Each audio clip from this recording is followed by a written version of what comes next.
Hi, Tyria, and happy Friday. Welcome to Guild Chat. Thank you guys for coming and watching.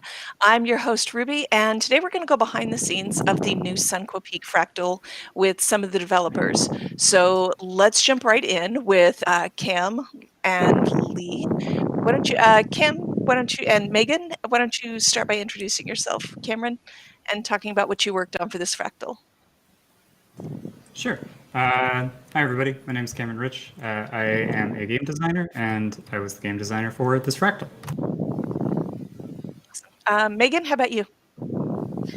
Hey, I'm Meagan, and I was the map artist / environment artist for this Fractal. Awesome. And Lee, how about you? Hi, I'm Lee. I'm the lead visual effects artist on Guild Wars, and I was responsible for managing the effects resources that we had for this Fractal. Very cool. All right, well, we have so we have a lot that I want to go over. Why don't you guys let's start and just talk about some of your favorite things that you worked on this time around. Some of the things that you most enjoyed. Meagan. Man, that's kind of everything. Right? It's a lot. Go ahead, Meagan. Oh, I thought you called on me, but I thought Cam was gonna go. All right. So it was just really fun to because the Fractal is broken up into the different elements. It was just really fun to have distinct zones for each one and get to style them and light them and make them up to be their own distinct thing each, and they were so different from each other. But it was also really nice to kind of be, the first little teaser for Campa. So working with some newer props, and be super secretive about it still, but that was really cool. So yeah, absolutely. Lee, how about you? Yeah, this was a fun Fractal from a lead's perspective. We have capacity and scope that we have to work with, and it was really interesting to figure out how to do a lot of effects with very little time and resources. And I think for me, it was interesting and fun kind of working with our apprentice to figure out what that would look like for us as we tackled the requests that came in from Cameron on this. Definitely. Hey, speaking of Cameron, how about you? Man, everything was fun about this. From the very beginning of just kind of coming up with the idea to knowing that we really wanted to do another challenge mode that was at the very top of the list. And so getting to do another challenge mode encounter was just super fun. And the surprises we were able to put in there, that was super fun. I think my favorite part of it, though, is the story. We wanted to do something a lot more human and emotional, and that allowed us to kind of tap into more of the artistry of game development. More so than we did with Nightmare and Shattered Observatory. Yeah. Now, you guys started work on this before we all went into lockdown. I mean, this began pre-pandemic, right? And we've talked about that a lot on the show over the past few months because it's such an enormous element of what we're doing these days. Excuse me. It's also very smoky. Just in general up here. Working at home during the pandemic has been a huge part of what we're doing these days, but making that transfer from, hey, being in the office, figuring this out to, okay, we all have to do this at home now. Transitioning into production during that was a huge thing, wasn't it, Cameron? Yeah, absolutely. We were definitely lucky enough to start this in the office where we could get together, we could get into rooms, have these meetings about okay, what is it we're doing from a very high level perspective, and then transitioning over to working from home. I love being able to see other people face to face. It's so much easier to read emotions and so much easier to communicate back and forth, and you don't accidentally interrupt the other person because you get the body language that they're going to speak, and you don't have internet latency. So there were a lot of struggles with. There were a lot of challenges to overcome, though, but it was a lot of fun. Yeah. You had mentioned talking about how this could be this fractal was more of a let's get into the emotions of the thing.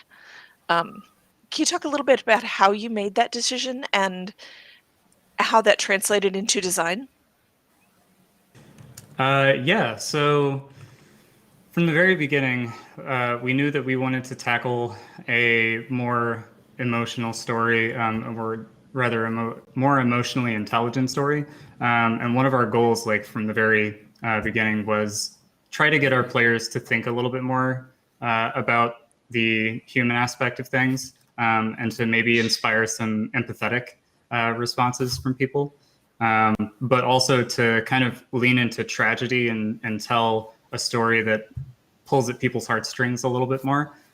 We did that a little bit with Shadowed Observatory and Arc, and I just personally really like emotional storytelling. So when Aaron, the writer, and I got together and just kind of like figured out what we were doing, it was always very much like, okay, how can we balance the fact that we are a T for teen game, so we can't just like, go full Last of Us. You're going to go on a roller coaster and every single emotion is going to be crazy. How do we balance that with our own storytelling, our own Guild Wars 2 universe, and what can we do with that? Yeah. Speaking of the working within the universe, there's something that Meagan had touched on in the notes that I was looking at, about working on this map, and you had to switch out some assets because we're trying not to spoil things for Cantha. Yeah. So I actually have worked on this map entirely at work from home because it was started by another map artist when we were still in the office, and then I took over. And at that time, it was billed to me as, "Hey, this is mostly done. You're just going to be like finishing it, bringing it home, right?" And then marketing was like, "Hey, so you're using a lot of assets from the new expansion. That's a bit spoilery, don't you think?" And I'm like, "No." So oh no, we had to go through and change it. And I worked with the art director and other artists to like come up with this more ancient Canthan ruin style, so that it would still be Cantha, but it wouldn't be exactly what you see in the expansion. So it is literally a teaser. So it is literally like in between what we've done and what is coming next.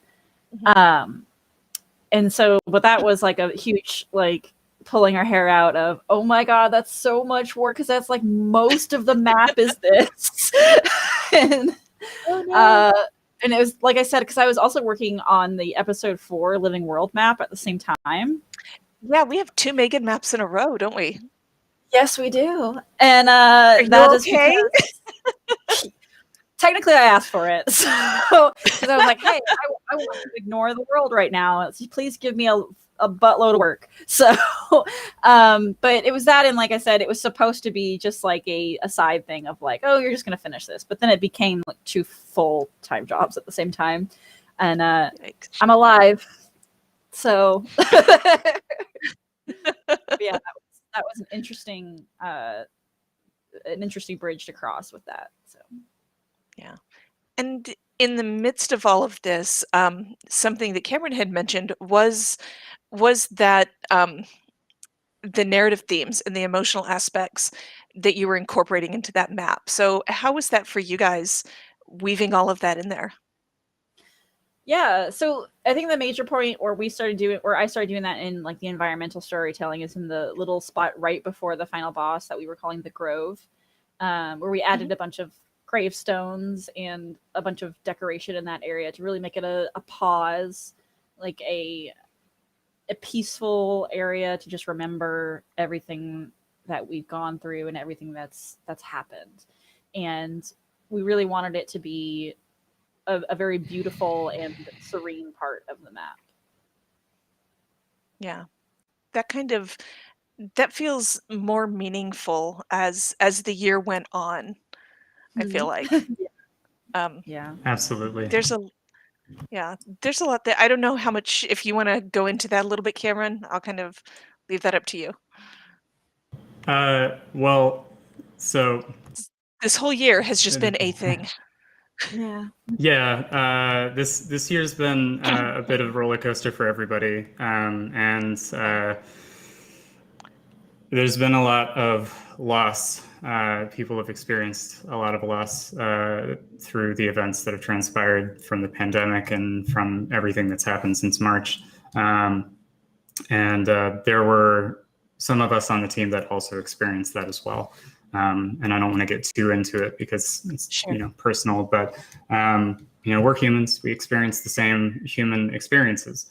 And when we originally pitched this fractal back before lockdown and pandemic and everything, we specifically wanted to focus on stages of grief and going through the process of coming to terms with loss, going through, depression, denial, anger, acceptance, and trying to incorporate that both into the map itself. And so you've got like wind for denial and fire for anger, and then finally the finale for acceptance. But we knew we wanted to have that from the very beginning. And then everything happened this year. And it was like, whoa, it's super serendipitous in a bad way almost, but not like, I think it really allowed us an outlet to take all of the emotions we were feeling from all the events that we were experiencing, and really channel them into the fractal, into the story, into the mechanics, and into the artistry of it all. Yeah. Well, it worked out extremely, extremely well on the finished product side. So there's that.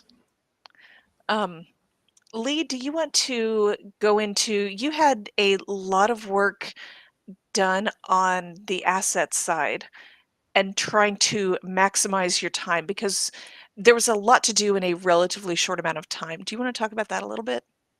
Yeah, sure. So everything that we tend to do in the Guild Wars universe requires some amount of visual effect support to it.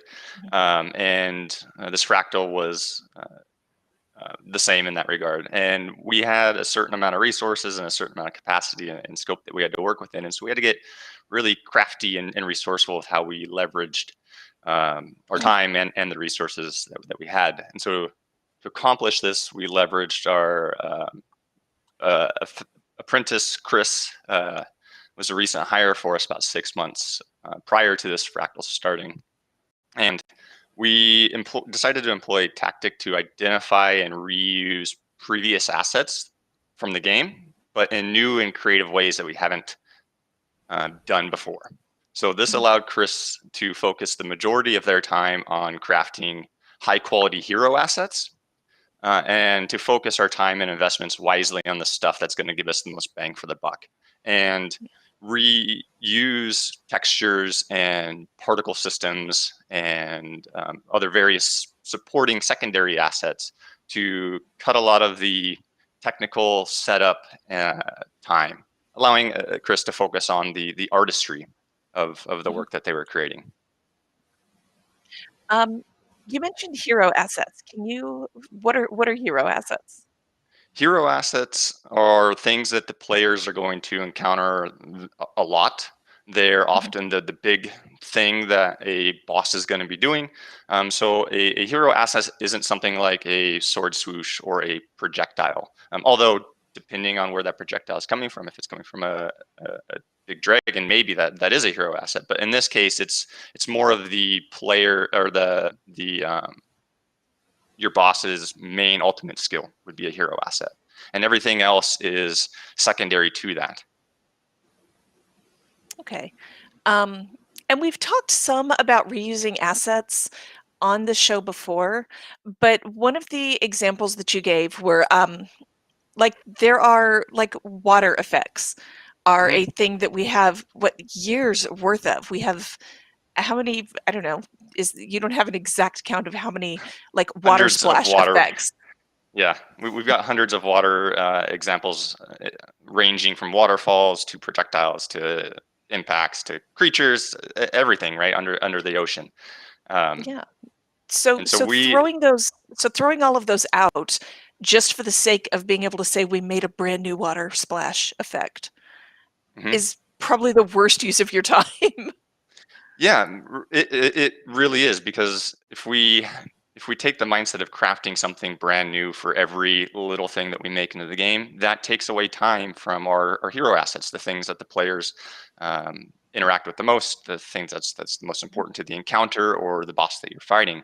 And so, why not leverage the textures that we have in the game that players are already used to, they already have seen, and if it's tied to a gameplay mechanic, then that's reinforcing the previously established gameplay expectations that those players have. Mhm. The other thing that with in the case of water, setting up a particle system to make a water splash, on the surface it might seem quick, but really there's dozens of settings and dials and connections that we have to make just to make a water splash. And so, Mhm. since we've done hundreds of these in the past, we can leverage the foundation connections of how that effect moves, how it scales over time. And that allows us to then focus on polishing the timing and the gameplay aspect of how that effect is integrated into the encounter versus spending a few hours setting up that system from scratch. Mhm. So you have an example of like reuse of a water splash effect, don't you? Mhm. And Yes. how we use that to build something new? Okay, let's look at that Mhm. and tell us what we're looking at.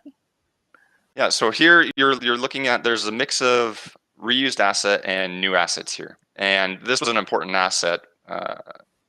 The important part of this asset was not so much the water splash coming out of the center there. The really important asset was that central spiral whirlpool, because that was directly tied to the gameplay mechanic, the area of Mhm. effect that this impact was defining. And so to maximize our time in this instance, we grab that splash, the upward moving out splash stuff from other assets. There's, I think, 2 or 3 different splash effects that we pulled from a texture perspective for the stuff that's emitting upwards, and then that allowed Chris to focus really on defining the look for the important part, the gameplay part of this, which is that how that whirlpool looks and how that whirlpool is communicating the area of effect to the player.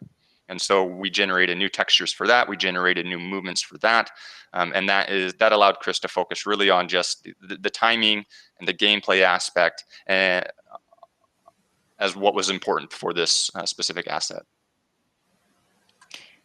And Awesome. just to kind So of build off of go that, ahead. Yeah, if I can, please. something that's really awesome about that asset in particular, you mentioned how the spiral kind of denotes the area of effect that that the like attack actually affects. And the really great thing about designing it like that is that it's scalable. So if we needed to tweak the attack to be a little bit larger, then all we had to do was just go into the effect itself and just tweak the scale of the effect to match the attack. So by having it standardized to where it's like 100 units on the effect, 100 units on the attack, we can save a lot of time in the scripting and get a huge amount of bang for our buck from just that one effect. Very cool. So you did something similar with like the wind effects, didn't you, Lee? Yes, we did. We All did right, do do we want to something look at that? similar. Yeah, so wind is definitely something that the players are used to seeing in the game, especially wind that pushes the player upwards or knocks them upwards.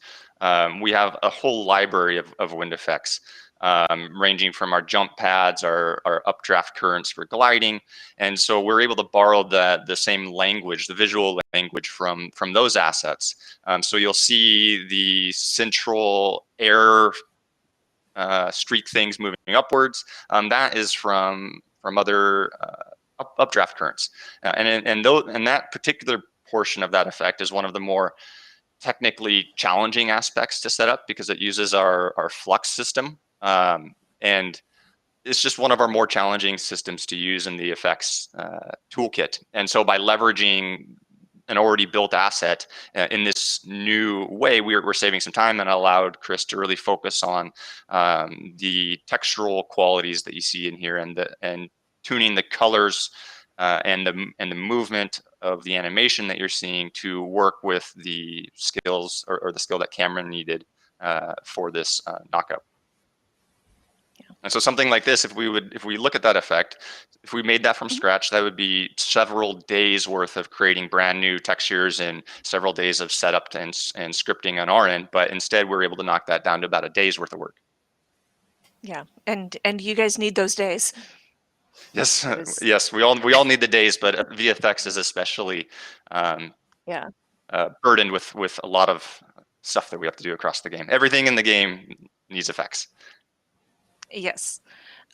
So in this particular Fractal, we looked at the water effects, we looked at the wind effects. There were a lot of elemental effects in here, and a lot going on the screen at once. How did you guys get what you needed to across without making it so noisy? How did you keep that down as much as possible? Yeah. That's a big challenge, and some of that is smoke and mirrors, internal dev stuff that we don't want to share too many secrets on. But in this instance, we're seeing dozens of effects on screen in the same location at the same time, sometimes 20 to 50 of these at once. And so we had to really focus on making simple effects that get really clear without conveying too much noise. So in the example of wind or water, well, water especially, you could get, if you're not careful, you could go overboard with the fine detail of water droplets and frothy stuff that you see in water. And if you, every drop of water that you add into an effect adds to the performance of that effect and how it impacts the game.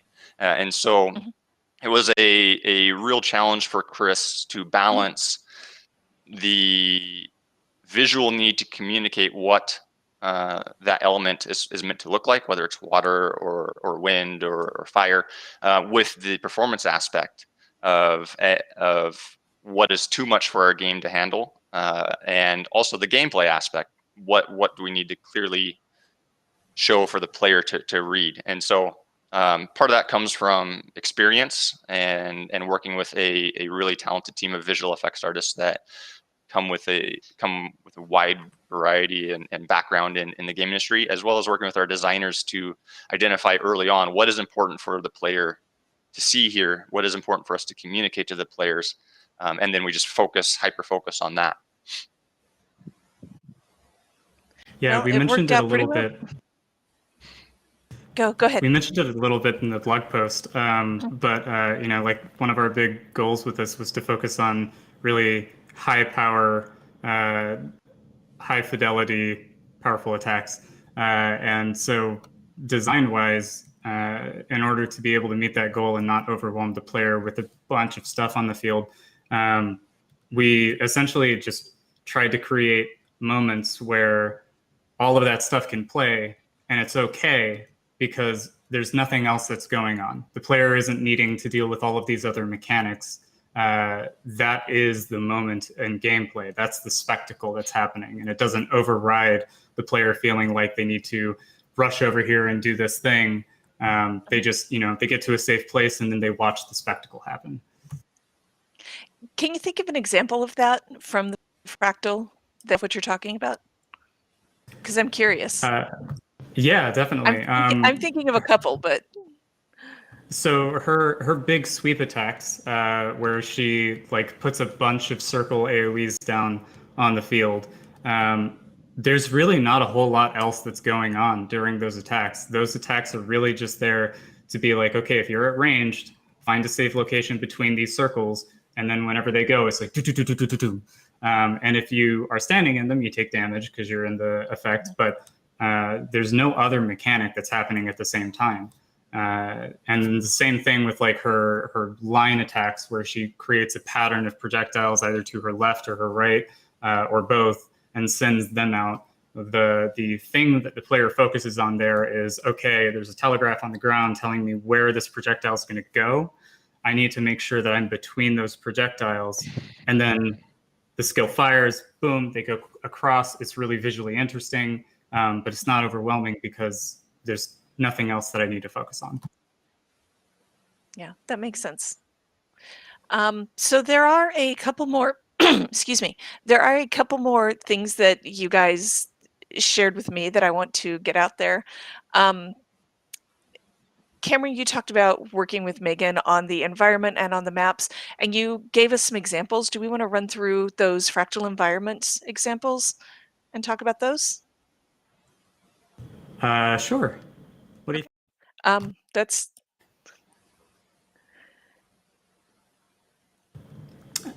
So these are just really kind of from different points in development, screenshots from how the map looks and how it kind of progressed over time. Oh, hey, look, there's the monkey. So you got the monkey in there. Oh, hey! I didn't even notice him when I was like skimming through these. I think that's not an Easter egg on live though, so don't look for him.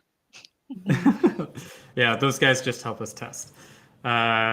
So this one in particular, this is a shot of the kind of jumping puzzle that you use to get to the very end boss. And one of the things that we really wanted to do with this puzzle is have the blocks move around, have the different parts of the puzzle actually kind of rearrange itself.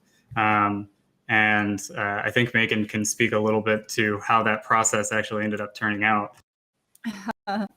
Yeah, so this was originally made with like hundreds of different rocks and props and stuff like all like cobbled together to make it look the way it does. And so we had to basically take them all, and there's like a way we can export them as like one solid thing. And then we had prop art divide them up into chunks that were easier for us to manage instead of having to move hundreds of tiny rocks at the same time. We only had to move like 3. So so I would set it up in the map as it is completed, and then Cameron would go in and separate them in the way that he needs them to be for design purposes so that they can float into place. And then I would go back in and make sure that the collision is all correct. And oh boy, was that a thing. And that's how we made that. It was definitely a lot of back and forth of the technical side of the environment art and the design side of where it needs to be in order for this to work. So Yeah, what were some of definitely a the lot of challenges collaboration.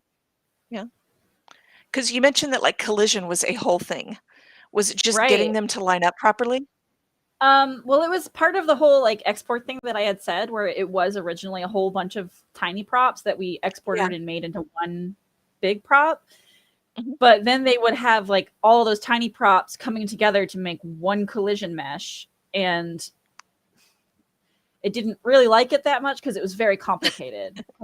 So like you don't need that much information, and so the engine would be like, oh, I don't want to draw this. It's too complicated. And so we kept getting bugs of people like sinking like their knees through the rocks. And oh no. And like we had to like at some point like it just wasn't building. And like our map art intern had the idea, Garrett, he had the idea, just delete it and put it back. So we did the old turn it off and turn it on again solution. Hey. For some reason that worked. So okay, so that works for everything. Yes, it was a joyful moment. Yeah, really. We're stuck on it for weeks, and it's just like what is happening? Yeah. I don't understand. Yeah. Why is it not updating? And then Garrett was like, "I'm going to try this." Like this is what it looks like. It's fixed, and then you're like, "No, it's not. Look at this," and I'm like, so. Oh no. And then Garrett was just like, delete it and put it back and see what happens. Yep. And it worked. Okay, that's incredible. Hail Garrett. Yeah. Yep. Wow. Yeah, I think in the next segment, I was just thinking back to some of the things that we have a QA analyst in our next segment, and he had one of those pictures where it was just like a small player head poking out of the rock. And I don't have the full context yet, but I am guessing that's what it is. Yeah, there was a lot of screwy bugs. I had sent you some notes about that. There's a lot of screwy bugs, and then also being work from home like really compounded on it. Of like I said, a lot of back and forth between Cameron and I of him being like, this is broken, and then me looking at it in the map and saying, no, it's not. And he goes, yes, it is. I'm not crazy. And then we just back and forth. And then I'm like, no, it's not. I'm not crazy. And there were times. Yeah. It's just there weird. were times where I actually went in and I opened up our map edit software because I was like, okay, is this a thing that's on my computer and only my computer? And then I saw it, and I saw exactly what Meagan saw, and I was like, what's happening? Is reality breaking down? There was just like some screwy communication between the map tools and the design tools that were just making some weird disconnect. And this is the perfect time to have like that level of bugs, right? When you're work from home and everyone is like away from each other and you're not really able to troubleshoot. So yeah, you can't be like, just come over to my desk and look. Yeah, we had to send each other screenshots and be like, this means nothing to me. I don't. So. Well, you had mentioned a lot of weird bugs. Something else you were talking about, like random gray boxes popping up and culling in the waterfalls. Yes. So, well, the culling in the waterfalls thing is actually an effects issue that we've had before, where like if you have a creature that has like a certain effect on it, and then it passes in front of another effect that has an alpha channel, they are gonna clip each other. Like they're gonna overwrite each other, and it's not gonna work. And so we had to put up in the wind area. It used to be like open to everything, but then we had to put up that wall of rocks in order to stop the wind elementals from clipping with the waterfalls, because there's just no way that we could fix that, because that was a thing that's been in the game for a very long time. It's just something to do with the sorting on the effects. And then the gray box one, I have no idea why that happened, but there's these little files that we put in the map called zone files that procedurally generate stuff like grass, so I don't have to sit there and like hand place draw every blade. Yeah, right. And for some reason on Cam's machine, it was not having the file for the grass, and so it replaced all the grass with gray boxes. And nope. I don't know why. And I think the answer for that one was, again, just delete it and draw it again, and it works. Yeah, that fixed it. Yeah. Seriously? Oh my gosh! It was one of those things that happened like. It was like the week before release too. Yeah. So Cam was like, oh no, and I'm like, so. Oh no! I didn't know that happened that close to release. Oh yeah. Oh yeah. Oh gosh. Okay, I'm slightly stressed out listening to this story. I don't like it. Oh no. Well, we can laugh about it now. It's fun now. Okay, that's fair. It's gone. So I do want to. It's gone. Don't summon it back. It can't hurt you I do want to. I do want to clarify something you mentioned. You mentioned alpha channels. What are alpha channels? Oh, so like alpha channels, they're like how you get transparent stuff like glass, or some of our crystals are kind of see-through. And a lot of the effects are like that too, where like, trees in most games use alpha channels, not in the same way, but it's so that it has like transparency in the texture itself, so you can see through it. The ice and the glass is pretty, water does that too. So okay, that's what it was. That wasn't, yeah. Okay, so if they were passing in front of those, Lee probably understands a bit more of that, especially as it relates to effects and what we were seeing. But yeah, it's just a texture map that's a grayscale image, and the more black it becomes, the more transparent or see-through it becomes. So for feathers or leaves, you'll have the shape of your leaf or feather is mostly white if it's going to be opaque, and anything that is a scale between fully opaque to fully transparent transitions from gray to black. Okay. And in our instance, it was the effects on the creature for the air elemental and the effects of the waterfall were fighting each other whenever they would go on top of each other. So Yeah, our engine does sorting. Well, a lot of engines do sorting similarly. Ours has sorting challenges when you have textures that have distortion or perturbs on them. And so when you get those things overlapping with one another, then they fight for what gets drawn on top or what gets drawn first. And so that's what was happening in that instance. Oh, wow. Well, congratulations on untangling all of that. I know there was It's a big lot team of work. effort, right? yeah, Takes I a whole know team you to do guys it. had to do a lot of work on that. And doing it far apart from each other. A lot of it also just came down to looking at it and being like, okay, the work involved to fix the core problem is definitely not something that we can do. So let's just put smoke and mirrors around it, and then no one will see. Yeah, like we did with that sorting issue. Let's build a wall of rocks and no one will ever know. Yep. Fantastic.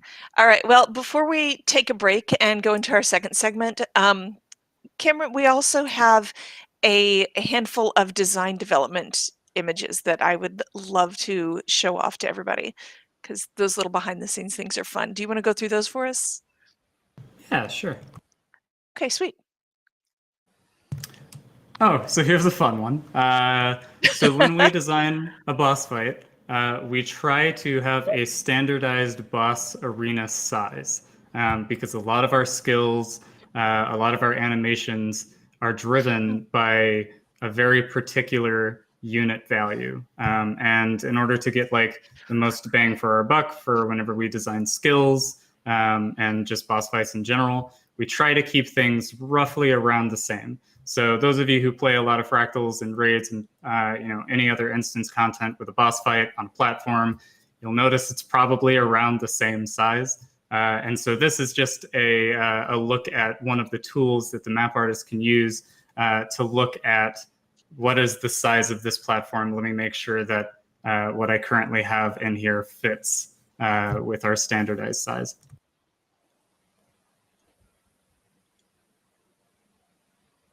And then this, oh man, it's a little hard to read on my end.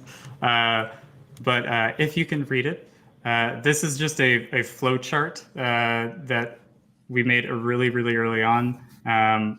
We kind of figured out, hey, we want this boss fight to feel a little bit more methodical. We want to have a rotation of abilities that then goes into a signature attack for each individual phase. And so we plotted this out and made a flow chart here just to kind of visualize everything. And it's one of the big things as well is that we didn't want each individual phase to feel vastly different from each other because we wanted players to feel like they're learning and then they're executing on the skills that they're learning. And so you can see in phase one, and then after transitioning to fire, and then after transitioning to water, the core of it is the same. The differences come from what abilities are introduced as the complications. Like fire has the meteors, and water has the tidal bargain and the plea of the tides. And so we tried to go for a more cohesive structure throughout the fight. And then here's just some fun looks at really early prototyping of the skills that the boss uses. A lot of these you'll see. It doesn't feel entirely fun because I haven't gotten out of the way of that in time often. So I'm just looking at it like, ugh. Hey, don't feel too bad. This was after about 200 attempts of me just like, okay, I need to dodge a little bit. Okay, I dodged a little bit too late. Okay, what's going on? Why is this person hitting me? And by the end of it, I was the master, but you don't want to know the amount of times that I actually died to all of these things. But fun fact, players will see here that she's targeting me with these abilities. When we prototype abilities like this for a boss fight, especially for a boss that goes through a lot of behaviors, a lot of scripted sequences, that's a lot of work, and it takes months of fine tuning. And so when we set up the individual skills, it's more important for us to just test that skill works in a closed environment. So we have commands that we can use that say, hey, you creature, use this ability on me. And that really helps to test the general functionality. So while she's using this ability on me, if you go into the Fractal, this is one of the abilities that she uses to move around the arena to go from point to point. Awesome. And then this was one of the early skills as well. We knew we wanted this boss to be mobile, and I've always wanted to have a boss disengage from players while still somehow attacking them. And with this boss creating all these projectiles that kind of like go out from her whenever she engages, and then she has the line attacks that go across the field, we came up with this idea of like, okay, so what if we use this engage animation, and as she's doing this, she's creating energy behind her that once she passes the threshold, they fire off towards her target. And so I just absolutely loved how this came out, and it pretty much just got put into the fight wholesale. And so you can actually see this ability in the encounter yourself. Yeah, I recognize it.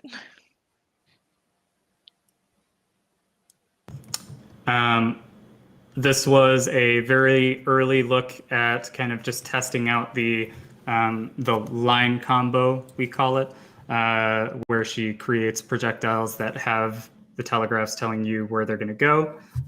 We used the effects that's currently being used there is actually from the War Beast encounter in Path of Fire. And we just kind of scaled it down a little bit. You can see the kind of like blue fire flames coming off of the trail. And I fell in love with this effect. I fell in love with the idea of like, man, laser beams, that's awesome. Let's try to find a way of taking something like this and giving it its own unique spin. And we did actually end up getting unique effects for it.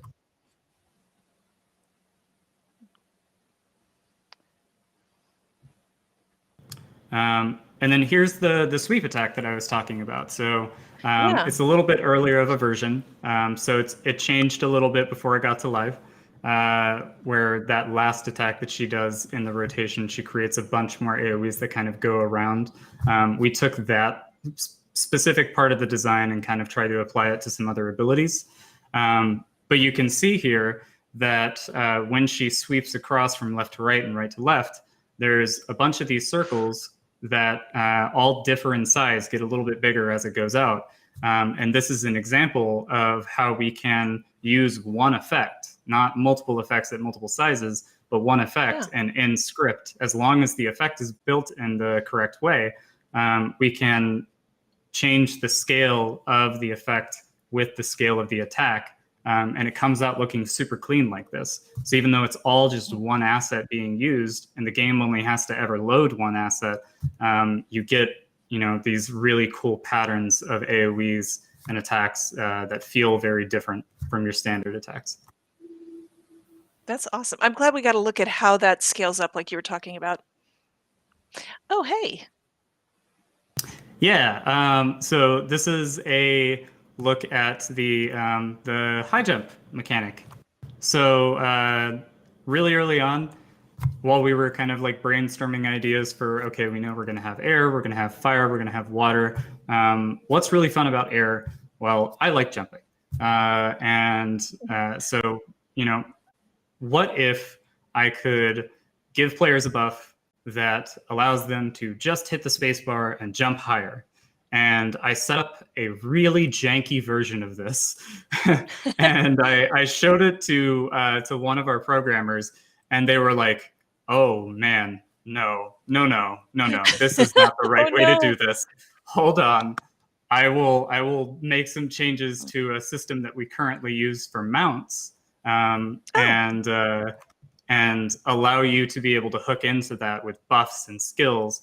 And I've mentioned this a couple of times on stream, but this is the product of that, where instead of having a special action skill that allows you to click it and jump, or hit the keybind and jump, you can just use your normal movement abilities. So it feels a lot more fluid. It feels a lot more natural. And it's not like you're learning an entirely new thing. Your character is changing the way that it moves. Something you mentioned, and one of the things I love about the way that our teams generally work together is, hey, I worked on this thing, I like cobbled something together. What do you think? And the person whose area of expertise it is, yes, this is a start. Let me do it right for you. And that collaboration makes such cool things. It really does, because like as a designer, I don't have a whole lot of expertise in the back-end code of our game, and so there are ways that a programmer can look at something and say like, okay, I can do exactly what you're trying to do in a much more efficient manner, or I can give you the tools to do what you're trying to do in a much more efficient manner, and that collaboration is absolutely key whenever we're making new mechanics like these. Yeah. It's continually a little bit surprising to me that it's sort of common knowledge, but not entirely universally known that designers and programmers are completely different things. Yeah, sometimes they cross over. Sometimes we do have like technical designers that that kind of, cross the bridge between that. They do have the knowledge of programming, and they're incredibly useful and a very valuable asset. And just incredible people in general, incredibly smart. But not everybody has those skill sets, and it's tough to learn. It's like learning multiple languages, so it's very, very important that these teams work together as we're building the game out, as we're defining the gameplay, to make sure that it's as polished and well-feeling as possible. Really quick, just to kind of give context as to what's going on the screen. The meteor mechanic. This was something that I've been really wanting to see about getting into our game for a while.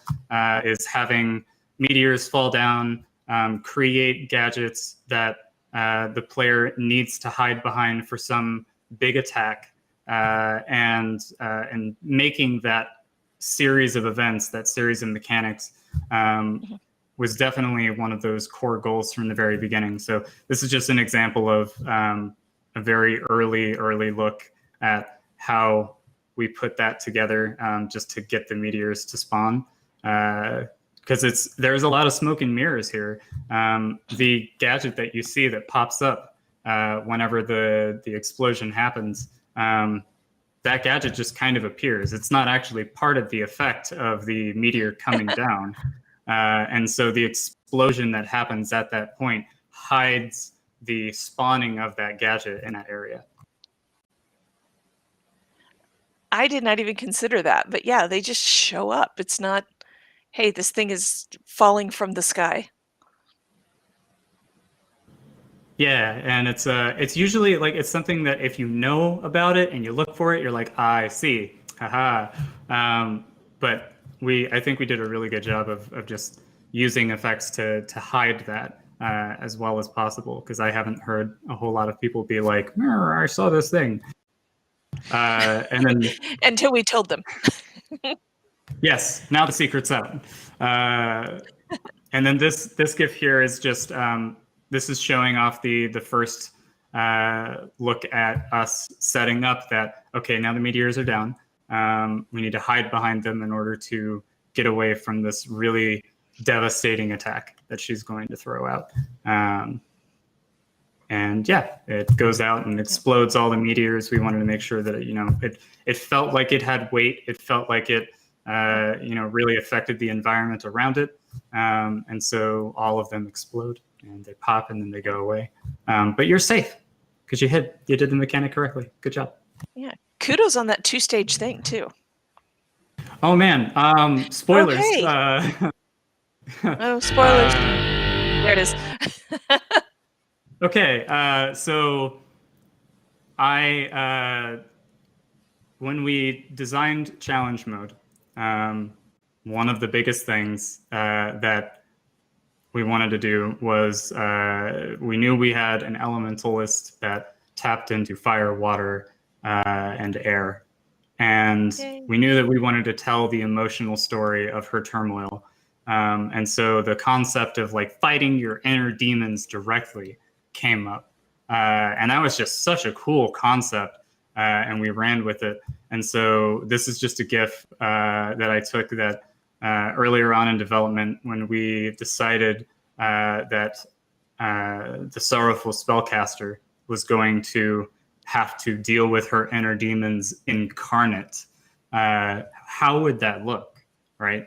And this is another example of we want to reuse assets that we currently have in game in order to get the aesthetic that we want. And then from there, look at it as a whole and say, okay, where can we spend our budget on making this even better? And so this was kind of our first look at like, okay, there's the inner demons. They're all there. They're all looking at her. They're all floating around her. It's super scary. It's super just like creepy and tense.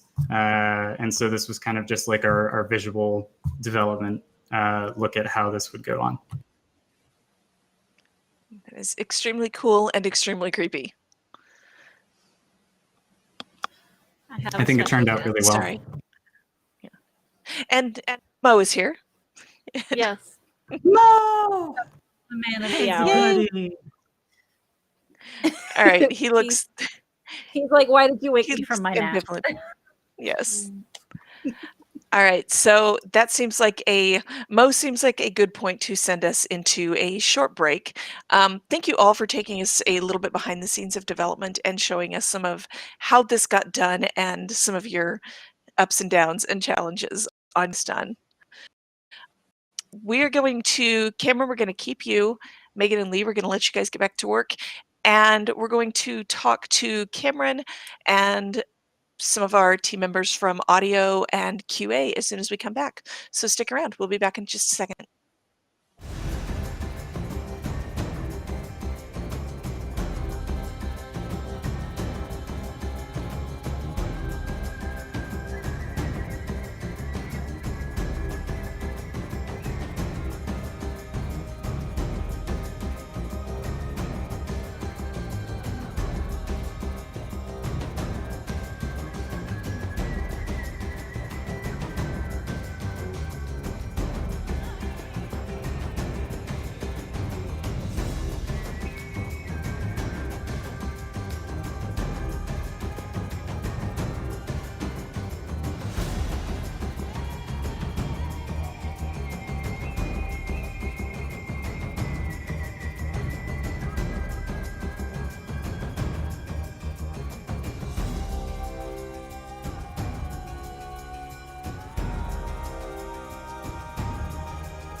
Ruby, I believe you are muted. Oh no, I muted. I like Okay, Mark was also muted, so I couldn't hear. Yeah, I muted for the coughing fit during break. It was great. Welcome back. Thank you guys for sticking around. Let's start with Jasmine and let you introduce yourself and talk about what you worked on for Sunqua Peak. Yeah. Hi, I'm Jasmine. I actually just joined the studio about 3 months ago, and for Sunqua Peak, I was involved with a lot of the audio aspects of it. Uh, s- I worked alongside with Sung Ha Han, and this was like our project that we worked on together. So yeah, I mainly worked on starting area, air boss skills and stuff, and really a bunch of things. There's a lot of audios work for this, so it was a lot of fun. All right, I'm looking forward to talking about that. Matthew, how about you? Yes, hi, I'm Matthew Burke, QA analyst. I'm actually pretty new too, about 3 months. This was kind of the first big thing that I got handed. So I got to kind of see it from relatively close to what it was when it came out, but just kind of seeing it through that final polish, which was quite frenetic. All right, well, I am, and Cameron, I'm not ignoring you. It's just that we already know what you worked on, literally everything. So why don't we start with talking about what working on audio was like, since Jasmine, you mentioned there was a lot going on. What were some of your favorite parts? What were some of the most fun things? Yeah, I being on the audio team, like so this is my first industry job, and so I've mainly have a movie motion picture background, and so learning about game audio and all this, it's been such a wonderful experience. And this map was definitely the great challenge for us to really dive into this material and to learn everything. And my favorite thing was really working with the final boss.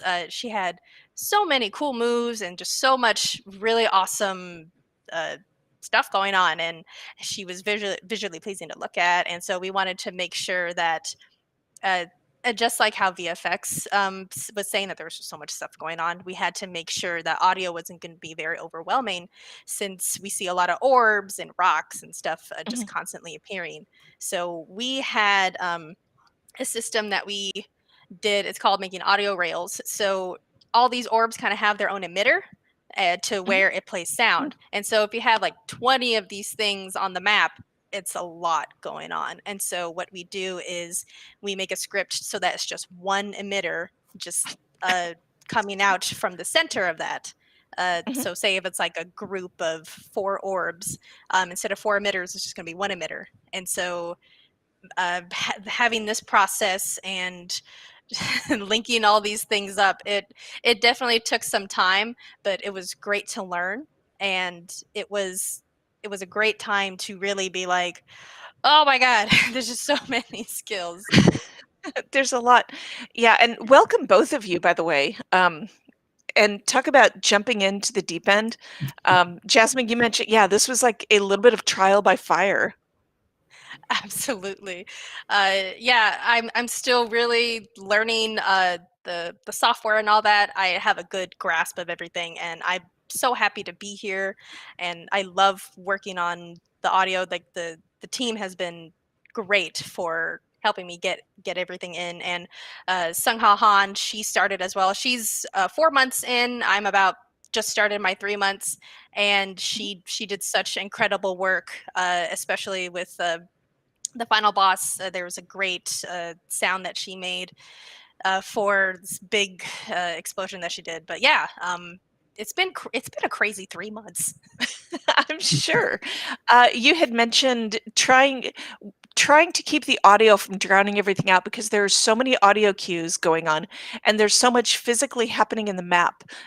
Like the weather was a big part of it. You have the rain, the wind, you have everything going on. How did you keep that in balance? How did you keep that just from being, hey, here's a weather simulator now with pretty pictures and Right? some Yeah. murder?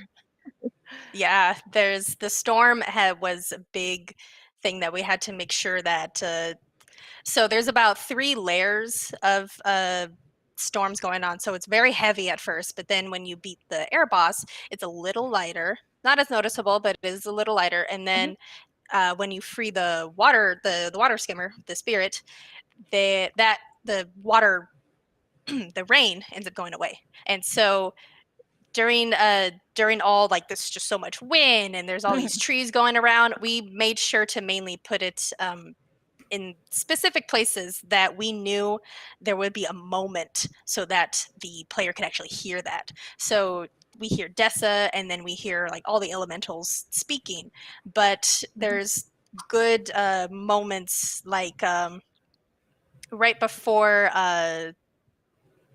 oh yeah, so like during the two waterfalls that are there right after the air boss, that's a great moment to really connect with the ambience, because we hear these two waterfalls and they have these surges too, so you even hear it speed up. And so we wanted to make sure that the player was feeling the immersion as much as possible. Those are it's funny you mentioned the waterfalls, because I honestly had not even noticed the noises of the surges, because every time I'm so heavily focused on watching for the visual cues of, okay, now it's safe to go and you won't get shot off the mountain for the 10th time. But the audio cues of not having those surges have got to be helpful to people who listen better than I do. I would hope so. Putting that together was kind of crazy. The scripting for it was a little challenging, but we made it work. I'll definitely say I was running with a group last night, and at least one person was just like, "Oh my gosh, the sound changes. What's going on?" And then they figured out the actual mechanic it's strictly due to that change, because they weren't able to really kind of put the pieces together visually. So I think it did a good job. Thank you. Oh, that's fantastic. That's one of the cool things about audio. You know, it's good if no one notices most of the time. A lot of the time, yeah.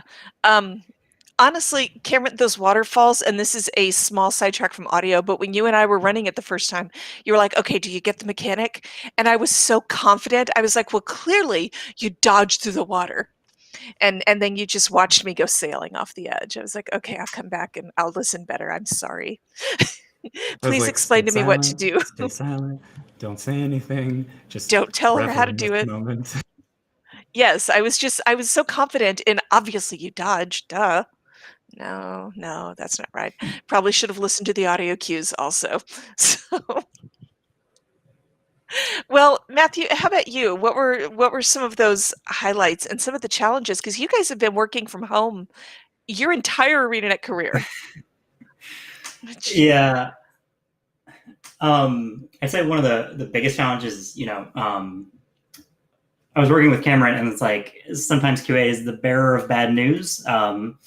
So a specific incident that came up very, very close to launch is the entire Fractal pretty much stopped working. So I have to message Cameron and be like, so keywords, the outsourced QA confirmed it, like it just stops, like nothing happens. I'm sorry. Oh, no. I don't have any details. Like what is supposed to happening is not happening here. And you don't have that kind of rapport because you've never worked with them face to face before. So it's like you just have to be blunt sometimes and just be like, it's not working. I'll write something up for you. Here you go. Let me know if you need help. Hey, I always appreciate candor and bug fixes, especially that late in the development process, because it's like, okay, my entire focus is now on this thing. What is going on? What's happening? I must figure this out. Luckily, it was a very simple but arduous fix. Oh, man. So I did not know that happened, and I'm like finding this out along with the viewers, and that sounds terrifying. So good job, all of you, for not completely losing it. There was a panic attack that morning. Oh boy! Maybe one tear was shed. Yeah, it's a very large tear. It's just the one. Wow. Sorry, that was just, hey, the fractal broke. Which part of it? No, the fractal. The part with the fractal is broken. Matthew, something else that you mentioned that was so gratifying to hear players talk about too is that there's VO. Yeah, you don't. It's one of those things you don't really think about. I mean, I've tested Guild Wars 2 for about 3 years now. Okay. And you're going through the content, over and over and over and over again. It's not an exaggeration to say hundreds of times. Hearing voices versus just checking the text, like during the last couple Living World episodes, just checking the text, making sure the text is appearing when it should. But actually, hearing the voice actors add a little bit more weight to that just makes testing so much easier. Like when you get to the final boss and she screams at you when you approach her, like try to picture that, but with no audio at all. Cause that is, when I first started, there was no audio. It was added in later. It just makes it that much easier to get through that fight, the next dozen times to check one particular mechanic and make sure it's working. It's so hard to like describe the difference between those two states. Yeah. But it is, Yeah. there's been a very much, you don't miss it until it's gone and suddenly it's so hard. Go ahead, Cameron. What were you gonna say? Audio and VO in general just like elevate the experience just exponentially, right? Like of all the content I've worked on, by the end of development before VO gets in, I'm always like, this is trash. I've played through this like 1,000 times and I'm not having fun anymore. So obviously this is trash. And then VO comes in and it's like, oh, that sounds amazing. Oh my God, things are good. It's really awesome. The audio team, like once they come in, Jasmine, like once your work goes into the game, it's just like it's an entirely new experience again. It's great. Yeah. I'm really glad to hear that. Okay. I do have to give you guys enormous applause because we've been under these constraints and we're like with the Fractal and the End of Dragons teaser, we got VO in those and we're working on VO for the upcoming episodes and for the episodes that don't have them. And you guys in audio were working under such constraints of, look, we just flat don't have VO. None of us could have predicted this pandemic. We're working on it. And getting in whatever audio cues you could was such a fantastic feat of working with what you have when it's not much. So big kudos for that. You guys did really good work under hard circumstances. Yeah, And that it goes straight to the audio team. Like I joined like at the end of episode 4, so I was mainly working on some open metas and stuff. So it was really the entire audio team just doing such great work under really crazy conditions and many things breaking as well. They're on fire. They're such a great team. In a good way. Yeah, they are. Our audio team is fantastic. So let's talk about, Matthew, you had shared some bugs that you worked out that I am kind of excited to show off because bugs aren't necessarily fun, but after you fix them, it's great to look at that. Yeah. So can we take a look?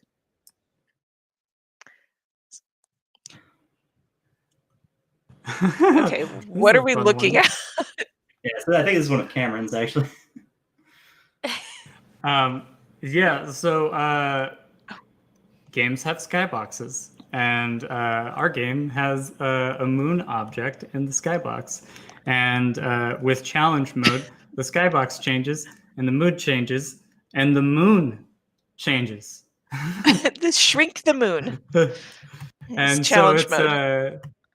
Yeah, it was one of those things where like every now and then I'd look up and I'd be like, is that smaller?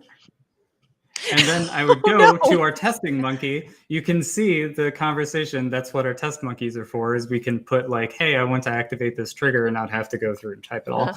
Right. And so I put a conversation on it that activated and deactivated challenge mode. And I was like, I'm going to see this and I'm going to see if I'm crazy. And sure enough, it changes size.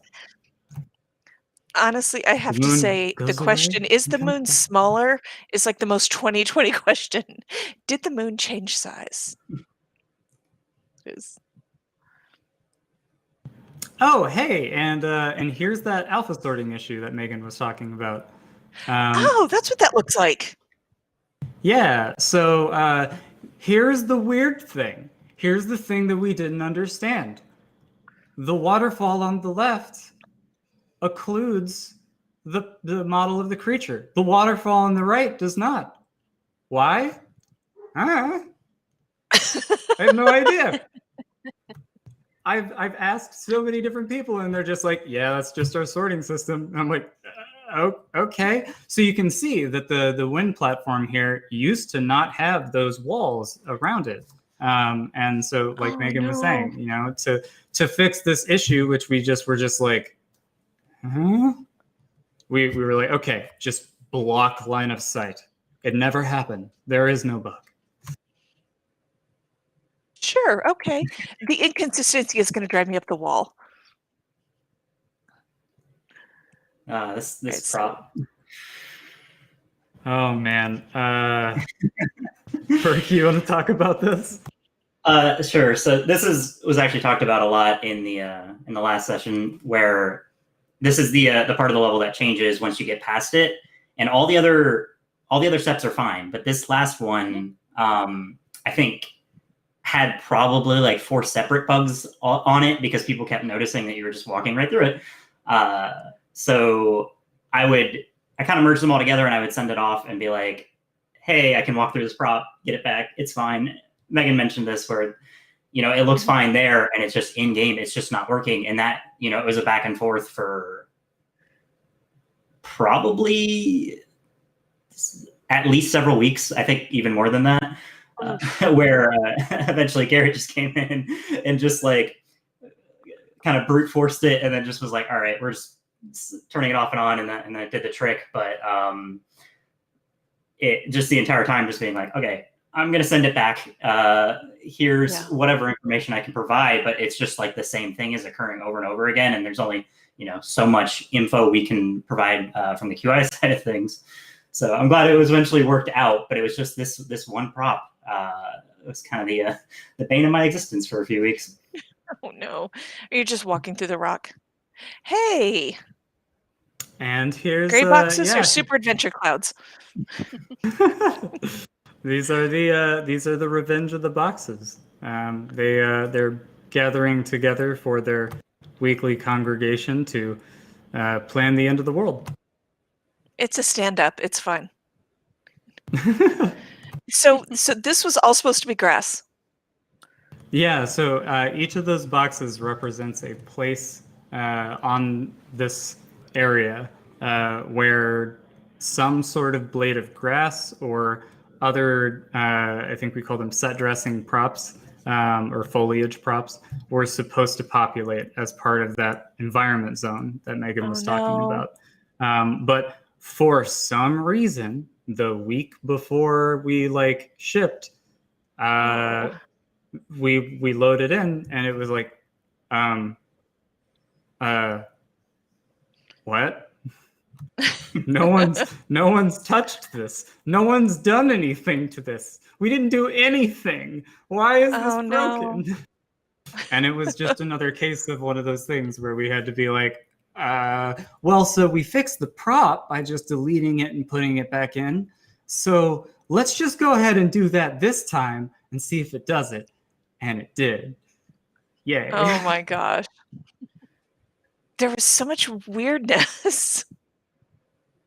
Oh man. Okay. This bug.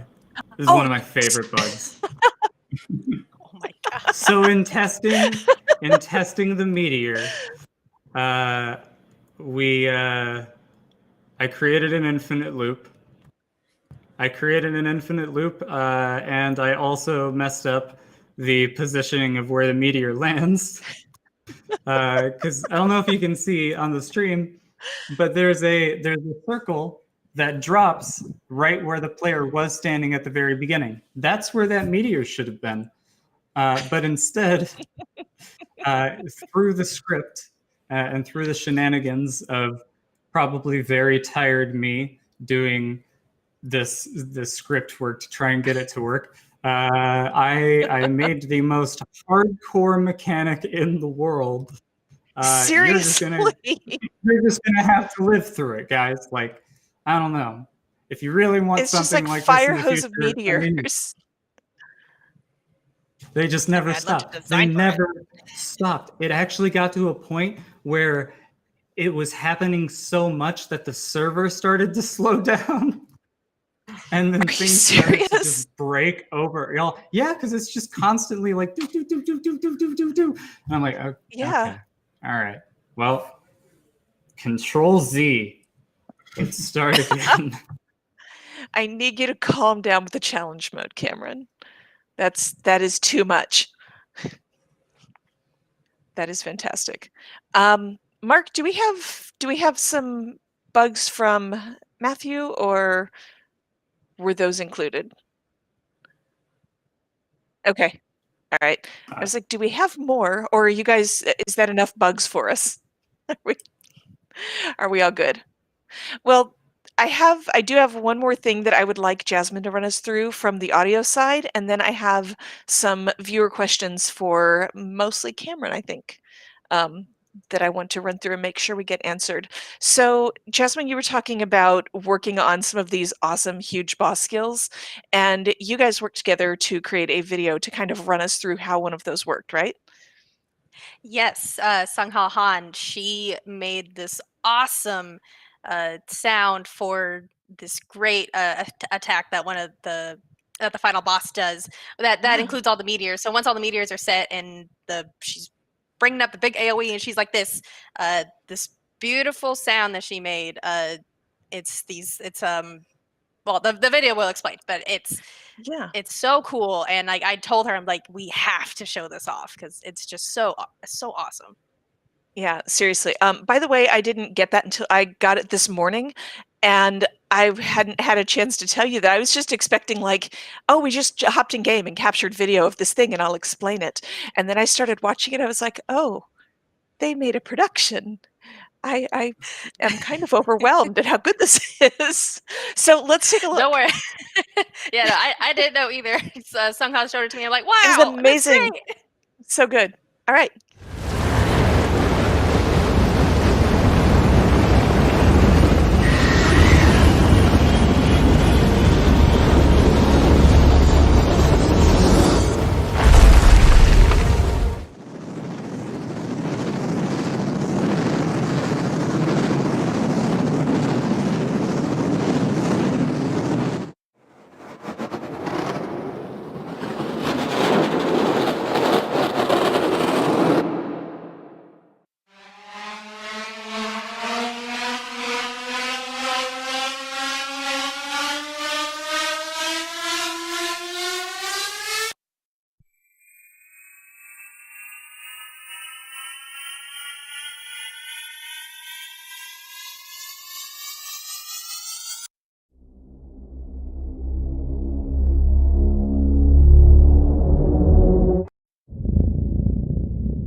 And then 7,000 cow. meteors from Cameron. Oh, wait, no. Wasn't that Isn't that awesome? cool? That's incredible. That was the first time I've seen that. That's seriously, oh my gosh. Yes. Sungha she's a wizard with the plugins that we use. If anyone is like familiar with audio DAWs and stuff like that, we love sound toys on this team. We love sound toys. And so we see a lot of tremolo and little plate, and which is it's just so beautifully crafted. And even like during our team chats and all that, we're always telling her like, oh my god, this is so cool. So yeah, like kudos to Sungha. She did such a fabulous job. Yeah, it stresses me out in the best way, that sound. Like it indicates what it needs to indicate so well. And I have to note that when the audio, like you're right in there with the consistency. Whenever the audio team seems to give us a breakdown of something like that, it's always something that like wildly stresses me out. And, I think the last one that we looked at was like the warning noise in Drizzlewood Coast about, hey, everything's about to get really bad, you need to move. And there was a breakdown. And at the end of so many of these audio videos, I'm like, oh, I want to map out. I need to leave. So good work on that. I totally get it. I totally get Yeah. it. I really do. After like a while of when you're like designing some stuff and your brain is just really going and going and going. You have so many references on your mind, and you want all these expressions and stuff. There's so much room with audio, and really it's up to everybody's interpretation. Like if you gave that task to all of us, we'd all come up with something different. So it's such a creative medium to really express yourself. Yeah. Well, thank you guys for both building it and for showing us how that got put together. And I assume that these were all sounds that you had, and you were just like in your home with a fireball. No. Well, these were in our library. We have a very extensive library full of great, awesome stuff. I know that one, I believe, is from, because I remember behind the scenes from this. I think it's actually on the Guild Wars YouTube. It's our audio director, Drew. He's literally, I thought that's what it was. Yeah, I'm pretty sure it's from that. He's holding a fireball and just waving it around a microphone, and that's how you do it. Yeah, that was actually one of the things I wondered when I saw that video that you sent for the first time. I was like, is that from that really old video of Drew with the fireball? And I'm so glad to know it is, and that we're still using that. So, Turns out the best way to get the sound effect for a fireball is to make a fireball and then start an actual fireball. Having it move. Exactly. All right, theory, Drew is an elementalist. All right, so we are getting a little bit on in time, and I have some questions from the community that Cameron, you kind of looked over, so let's get through those. From the mechanical standpoint, what was the motivation for removing unstable cosmic essences? Okay, so this is a two-part answer. The first, sorry, this is a little bit of a divisive change. The first is that we needed to do a little bit of upkeep. Adding a CM currency that was shared around all of the CMs allows us to have a cohesive reward structure for challenge mode fractals, which is similar to how magnetite shards and gating shards work in raids. And so this future-proofs us. It gives us a system that we can then very cleanly build off of. And then also, and this is the divisive part, unintentionally having an item in your inventory that you get as like a currency for completing hardcore content has the potential to be used to kind of discriminate between players. A lot of players will refer to this as like kill proofs. And that's not really behavior that I like seeing or I want to encourage. And I inadvertently enabled it by having this item there. And so it's been out for a while, and people have hundreds of them. And I knew that putting in this change was going to ruffle some feathers, and it was going to end up causing this discussion. But I think the goal here is that with these challenge mode fractals, with in-game content in general, you shouldn't need to have completed it 250 times in order to participate in groups, right? If you do want to make sure that like the people that are in your groups are of high enough DPS or have the healing potential or good enough at their class, then that's totally fine, right? But there are much healthier ways of gauging that than just a static like link me this item at this amount. Because that can also be faked. And so it was just creating this really unhealthy loop in the game for player behavior. And so with this change, we made a currency that goes straight into your wallet, so you can't link it.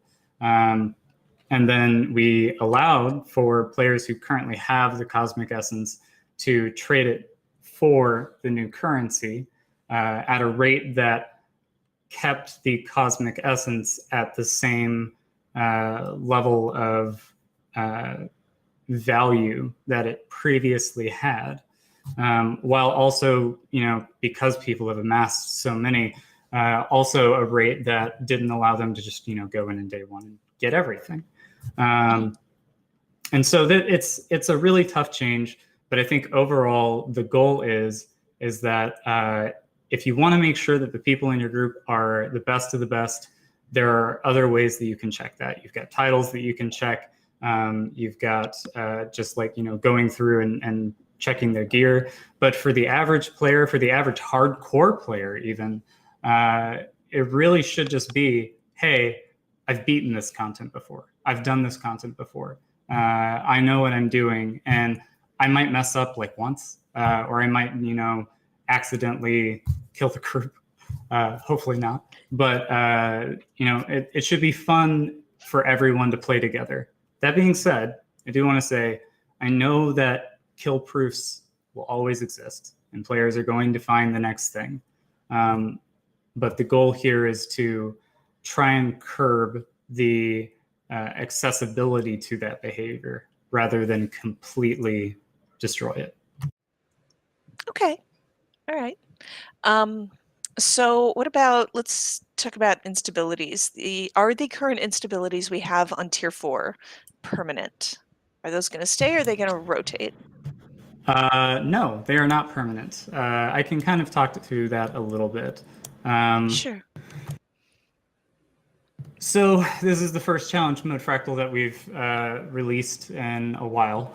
And so we wanted to ship it in a state where we could gather data for a period of time, like 2 to 4 weeks, and gather data in an environment that's not changing all that much, so that we could see, like, hey, do we need to make major balance tweaks? And with the instability system, it introduces the possibility that, like, this combination of instabilities makes it just so much harder. And so it kind of makes it more difficult to parse through that data to really figure out, like, how well is the balance sticking? What are the pain points currently in the fractal? What can we do to make this experience better? But I will say, in a future patch, soon, we are going to be adding more instabilities to this fractal. This is not a permanent thing. It's just here for the current cycle of playing with it. Awesome. Thank you. All right, on a little more story-geared side, there seems to be a typo on the monument's dates with the graves, in that they appear to be 1,020 years off. Was this on purpose? It's a mystery. I leave it up to player interpretation. All right. You guys have the best theories, and I will not tell you the full truth. You guys are going to have to craft your own. Okay. Was this a one-time fractal story, or will it be like the Chaos Isles and others? So, if players show a lot of interest in seeing more sides of this story, it might influence future decisions. No promises. Jasmine's nodding. She's like, yeah. Yeah, that'd be cool. I really like the story that we've created here. I think there's a lot of potential to expand on it. And so, yeah, if it's something that players like really want to see, then perhaps. Maybe. All right. We I love like that small answer. maps. All right. On that note, I will thank all 5 of you for your time. And I will thank you guys watching for hanging out with us. And thank you guys for taking us behind the scenes and showing us some of what you worked on the past of however many months. I don't know, we've been in lockdown for 10 years now? It's been a little while. This is the 6th March, I believe. I think so. Yes. It's, All right. it's March in Well, my thank mind you guys. forever. Yes, right. All right. Well, thank you guys for your time. Thank you all for watching, and enjoy the Fractal. We'll see you next time.